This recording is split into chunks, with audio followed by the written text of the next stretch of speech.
de tudo aquilo que as pessoas comentam aqui e ali, sabe? Mas a fé não. A fé ela é produzida pela palavra de Deus. Aleluia. Paulo escreve em carta aos Romanos capítulo 10, versículo 17, dizendo que a fé vem pelo ouvir, e o ouvir pela palavra de Deus. Aleluia. Glória a Deus, aleluia. Aleluia. Então a gente precisa, irmãos, nesse curto espaço de tempo, voltar um pouco à palavra de Deus, voltar um pouco ao nosso pai da fé, que é Abraão, para nós verificarmos como que está a nossa fé, para nós aferirmos melhor, porque hoje em dia, queridos, o que nós estamos vendo não é fé. É por isso que as pessoas estão morrendo no meio do caminho, porque o que tem não é fé, é crença. Crença é uma coisa, fé é outra. Aleluia. A gente precisa distinguir isso. Glória a Deus, é verdade. E nós vamos aprender com Abraão. Abraão, ele vivia numa cidade chamada Ur dos Caldeus. Hoje seria ali ao sul do Iraque ali. Há 1850 anos atrás, antes de Cristo. Pensa bem. Ele viveu ali naquela região, dentro de uma cidade.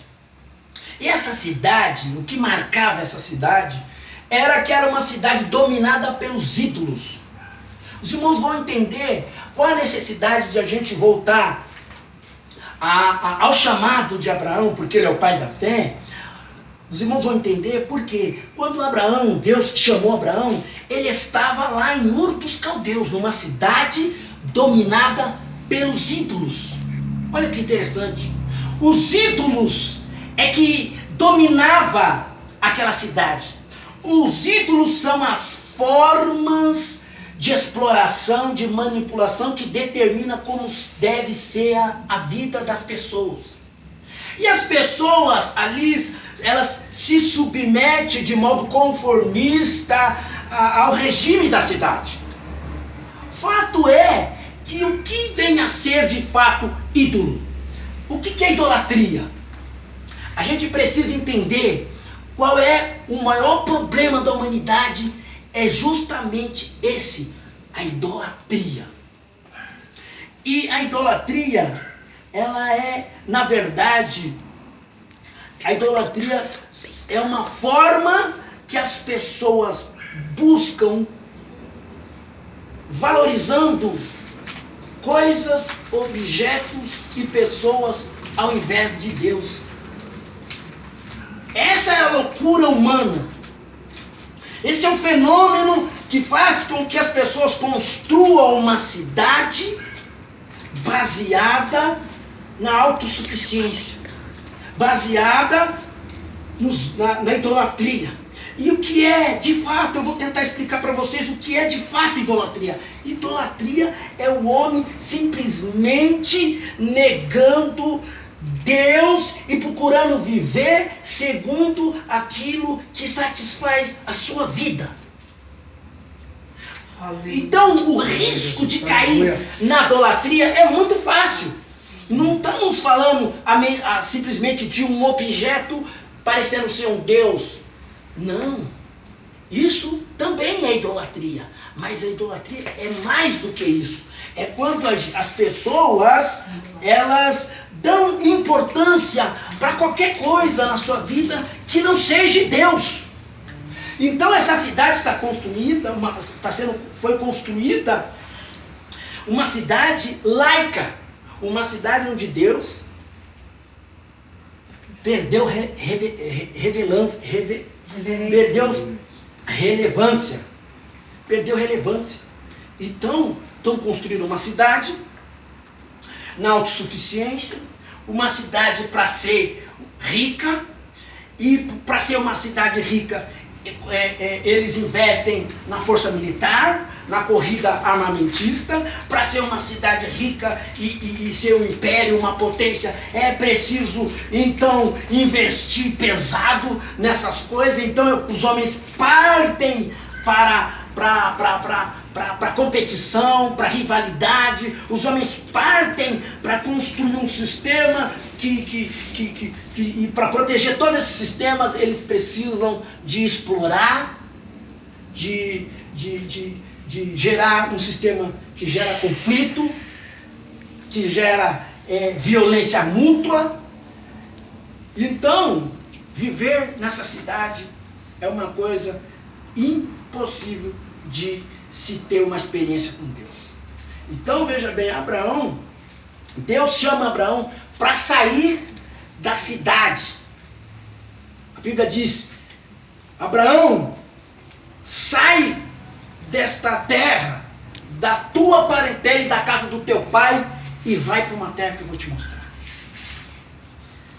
Ou seja, Abraão entende que a fé é deixar, ele entende que a fé, ele entende a fé como um movimento de deixar e ir em direção da promessa de Deus, de construir, de fazer dele uma grande nação e tomar posse de uma terra próspera. Então a fé é deixar e ir. Obviamente que a fé não pode ser deixar e ir no mesmo sentido de Abraão, porque Abraão estava dentro de um outro contexto. Mas para nós, a fé deve ser entendida como deixar e como um movimento de deixar e ir, como uma transformação e mudança da nossa própria realidade. Aleluia. Os irmãos entenderam? Amém. Glória a Deus. Porque deixar e ir, Abraão teve que deixar 3 coisas: a sua terra, a sua parentela e a casa dos teus pais. Porque a vida dele acontecia nessas 3 coisas. Então, nós, se queremos ter o pai Abraão, se nós queremos ter uma fé autêntica, a gente precisa também deixar essas 3 coisas, essas 3 vertentes da nossa vida. Significa que nós temos que deixar esse momento presente, onde a cidade, a Ur dos Caldeus, que é símbolo de todas as cidades, que simboliza esse mundo, nós também temos que deixar essa Ur dos Caldeus. Entendeu? A nossa Ur dos Caldeus hoje é o mundo. E nós somos sediados a cair na idolatria, a se entregar ao ídolo, que pode ser qualquer coisa que ocupe o lugar de Deus na nossa vida. Esse é o risco. Foi por isso que Deus chamou Abraão e disse para ele: sai dessa terra. Você não está entendendo.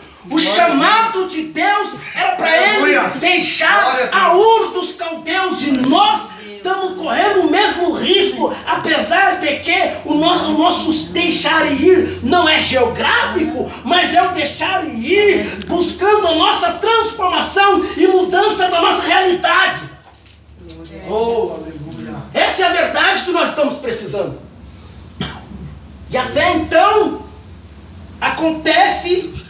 Deus fala com Abraão dentro dele, no íntimo das suas aspirações. E Deus o chama. Glória a Deus. Eu tenho uma palavra de Deus aqui nesta noite para você. Aleluia. Deus está te chamando. Glória a Deus. Aleluia. Deus chama a gente para viver como Abraão. Deus o chamou. Deus chamou Abraão. Deus chamou Abraão. E ao chamar Abraão, Deus o chamou para ser modelo de fé e de salvação, de redenção para todas as pessoas e para todas as nações. E ele passou a ser modelo de fé e de redenção. Glória a Deus. Todas as Aleluia. pessoas. Você, nós fomos chamados Aleluia. como filhos de Abraão, na mesma fé, para sermos modelo. Glória a Deus. Modelo de Aleluia. fé e de Glória a Deus. redenção Aleluia. para todas as pessoas e para todas as nações. Glórias, aleluia. A vida de Abraão em Ur dos Caldeus era determinada pela cidade. Agora com Deus, quem determina a vida de Abraão é a fé. Aleluia. É a fé. Glória. E é interessante, porque quando Deus obedece a Abraão, vou tentar ser curto para não tomar muito tempo, quando Abraão obedece a Deus, sai de Ur dos Caldeus, ele começa a viver uma coisa que todos nós passamos, crise de fé. Abraão começou a passar por uma crise de fé, porque ele saiu de Ur dos Caldeus, veja bem, Abraão era uma pessoa rica, ele tinha tudo lá em Ur dos Caldeus, ele nem precisava sair dali, mas quando Deus chamou, ele entendeu que Deus tinha algo grande, e ele entendeu que aquilo que Deus tinha para ele era infinitamente superior àquelas coisas que ele tinha ali. Ele não era pobre. Quando ele saiu de Ur dos Caldeus, ele se viu sem terra nenhuma, ele se viu já velho, as promessas de Deus não aconteceram na vida dele, porque Deus tinha dito que ele seria uma grande nação, e que a terra seria próspera, dono de uma terra, e ele estava peregrino, não tinha terra nenhuma e já estava velho. E pior, a sua mulher era estéril e nem filho tinha, nem podia engravidar. Eu estou falando aqui algo muito sério, apesar um pouco do meu nervosismo, eu estou querendo dizer para você que a fé é algo, não é deste mundo, e é por isso que a crise vem. E na crise é algo que nós passamos, todos nós vamos passar pela crise de fé. Não é mérito